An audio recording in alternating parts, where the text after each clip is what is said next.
Labour projected to win 2022 federal election. Here's a summary of the article. Labour started the campaign, notionally, with 69 seats. The Liberal Party has suffered major losses to so-called teal independents, which look to take the seats of Mackellar, Goldstein, North Sydney. Labour has also picked up Liberal seats in Reid, in Sydney, and Chisholm, in Melbourne, while the coalition has lost the seat of Ryan, in Brisbane, to the Greens. Two Labour frontbenchers look to be in a fight to retain their seats, with Terry Butler in Griffith, in Brisbane, and Senator Christina Keneally, seeking to move to the lower house seat of Fowler, in Western Sydney, struggling to hold on. Finance Minister Simon Birmingham said his Liberals needed to take stock from the swings it was seeing against it in once-safe seats. It is a clear problem that we are losing seats that are heartland seats, that have defined the Liberal Party for generations, he said. If we lose those seats, it is not certain that we will, but there is clearly a big movement against us and there is clearly a big message in it, and we need to heed that message. This post received a score of 8,800, with an upvote ratio of 96%. Here are the top comments in response to this article. Now to bring on the federal ICAC. Fix the NBN too.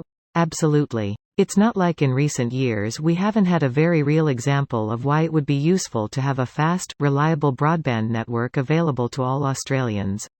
Is there a single large visionary piece of legislation the LNP has put forward? ALP, Medicare, Commonwealth Bank, Snowy Hydro Scheme, NDIS, NBN LNP, please enlighten me?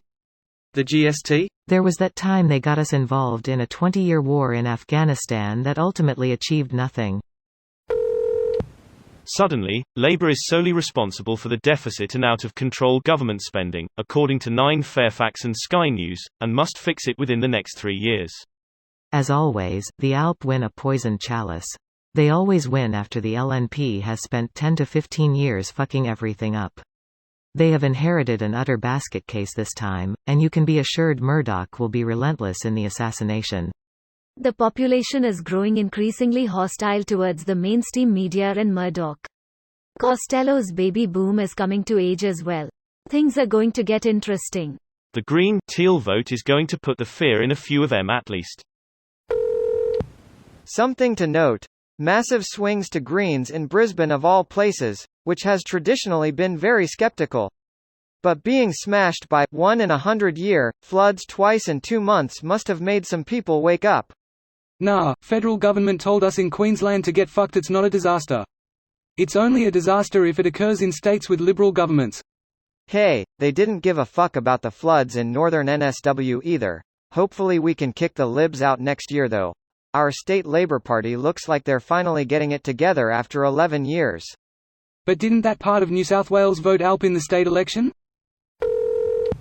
Get fucked, Scott Morrison. So say we all. Josh Frydenberg, Tim Wilson, and Craig Kelly losing their seats are just a beautiful cherry on top.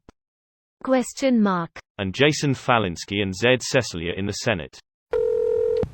Maybe we can actually get something done in Australia now that Scotty from marketing and his corrupt mates are out. I'm hoping for action on climate change, a federal ICAC, and the destruction of the Murdoch media monopoly? Media ownership reform hasn't been a policy, but I'm really hoping for a pleasant surprise. The rot at the ABC, both financially and politically, is far more concerning to me than Murdoch's media monopoly, which can tend to backfire on conservatives. Still can't believe they thought tying Albanese to Dan Andrews would hurt them in Victoria. Even Liberals don't buy into that propaganda here. This video was automatically created by Reddit to speech. The article and comments in this video were selected from Reddit according to their upvotes, and any paraphrasing was performed by smmry.com, without any human intervention.